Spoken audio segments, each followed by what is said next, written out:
അതുപോലെ അഖിൽമാരാരുടെ ഭാഷയിൽ പറഞ്ഞാൽ വേടൻ മുന്നോട്ട് വെക്കുന്നത് ബി.ജെ.പിയുടെ രാഷ്ട്രീയമാണ്. രണ്ടുപേരും വർഗീയതയാണ് മുന്നിൽ വെക്കുന്നത്. ബി.ജെ.പി എവിടെ വർഗീയത മുന്നിൽ? ഞാൻ പറഞ്ഞതല്ലേ, അഖിൽമാരല്ലേ? അഖിൽമാരാർ പലതും പറയും. അഖിൽമാരാരിന് തല തല്ലി ചത്താ മതി. അഖിൽമാരാർ പലതും പറയുമെന്ന്. ബി.ജെ.പിയുടെ രാഷ്ട്രീയമാണ് അഖിൽമാരാർ മുന്നോട്ട് വെക്കുന്നത്, വേടൻ ബി.ജെ.പിയുടെ രാഷ്ട്രീയമാണ് മുന്നോട്ട് വെക്കുന്നതെന്ന് പറയുമ്പോൾ ആരാണ് വർഗീയവാദി എന്നാണ് ചേച്ചി ചോദിക്കുന്നത്. വർഗീയവാദി ആരാണെന്ന് ചേച്ചിക്ക് ഇപ്പോഴും അറിയില്ല. ചാണകം തീനികൾക്ക് എന്തറിയാനാ? അത്രയ്ക്ക് ഇത്രയും വിവരമല്ലേ ഉണ്ടാവുള്ളൂ.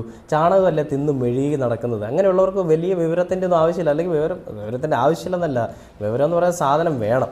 അറിവും വിദ്യാഭ്യാസവും വിവരം എന്ന് പറയുന്നത് വലിയ പ്രാധാന്യമുള്ളൊരു കാര്യം. അറിവുണ്ടായിട്ട് കാര്യമില്ല, വിദ്യാഭ്യാസം ഉണ്ടായിട്ട് കാര്യമില്ല.